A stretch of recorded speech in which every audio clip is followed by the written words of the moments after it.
Hey everyone, Anthony from Elysian Forge. Just here to do a video talking through our current products and prototypes that are available through our plausible crowdfunding campaign. A little bit about what we're calling them, how we're using our terminology on our website going forward as well, and just how they feel in the hand and what they're about. So, first one up was actually one of our first prototypes, which is a shamshir. Now in terms of name, a lot of people might refer to this as a scimitar.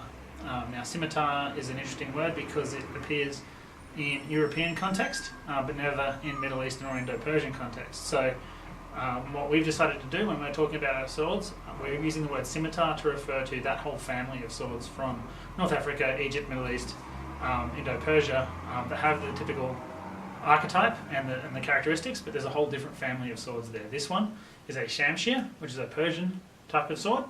Other ones we'll be doing down the line include the kilij, which is Turkish, which is quite similar in shape. Often the defining factor will be a yeoman, so a back sharpened edge at the top third of the blade, or fifth.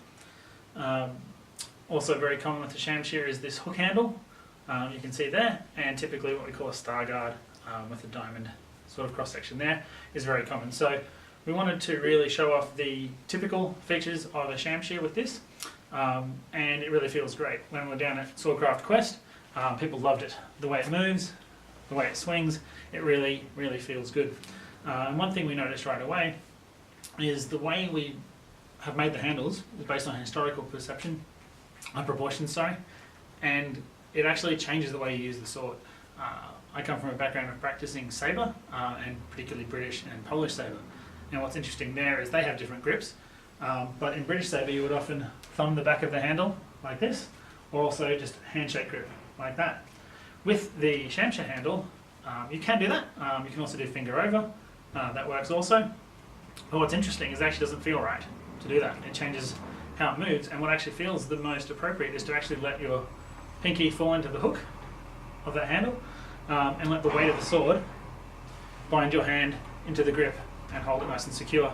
And with that you can actually swing it around very rapidly, change direction very quickly, using fine movements in the thumb and fingers to control the rest of the sword, but the strength of the grip comes in at the base of the handle, which is was a nice surprise. This one's actually slightly shorter than we can make them, and that really gives it a really nice forward weighted feel.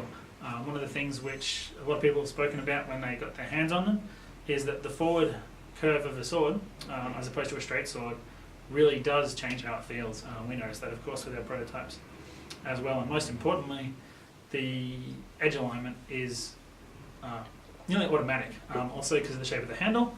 Ours are historical, so this is quite oval, and the way that bites the hand means it's very hard for a strike to come off alignment. You're almost never going to hit somebody with the flat of the blade, whereas with a lot of LARP manufacturers you'll see they'll have cylindrical handles.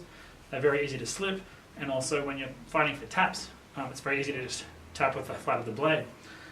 But when the weight of the sword pulls itself forward, if you like, it very much is far easier to keep the edge aligned, and also with the historical handle shapes, you can feel that they were obviously well developed for that purpose. It was very difficult to accidentally strike with a poor alignment with these kinds of swords.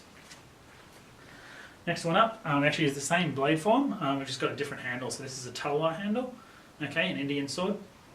And you can see some other good videos about talwar handles from Matt Easton of Scholar Gladiatoria. He talks about the same thing we're going to talk about now in a bit more detail.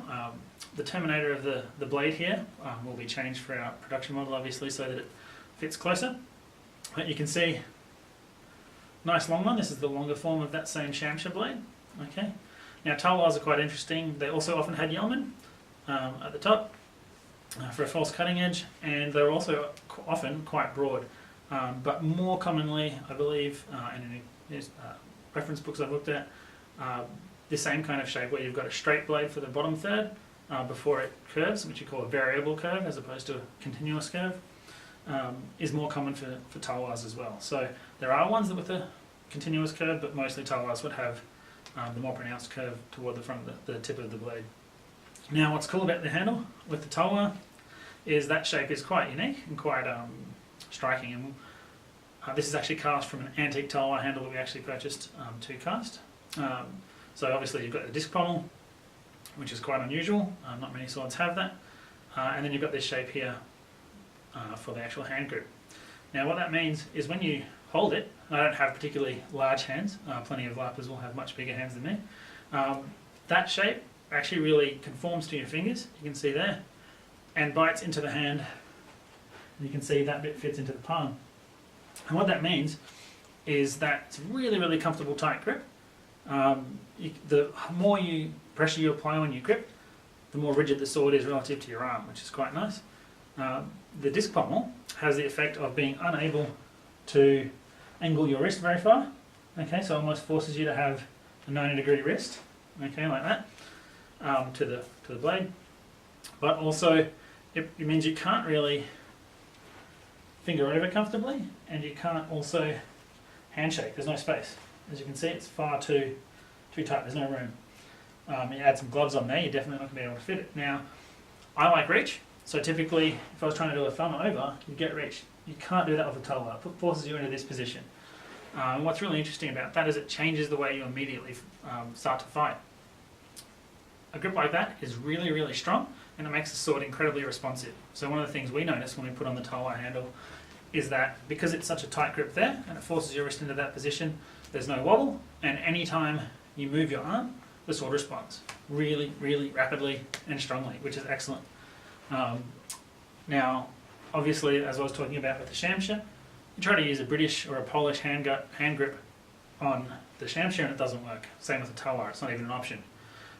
But once you put your hands on it and you start swinging it around, you actually, naturally, when you see somebody do it, actually start doing more footwork and more body position that is more and more like traditional Tolwar use, which is really interesting.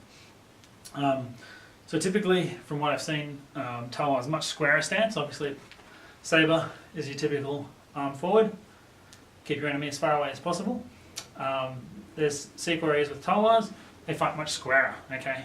Lots more lateral movement, lots more sideways footwork, and a much closer guard. Now obviously if you can't extend your range out, that's not your advantage, okay? And with the Tolwars, they often had a very strong curve, very broad blades, so absolutely optimised for cutting and chopping. So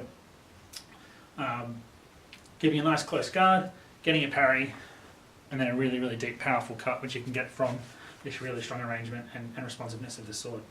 And one of the things we're just really proud of is how all those historical factors have translated into our LARP swords.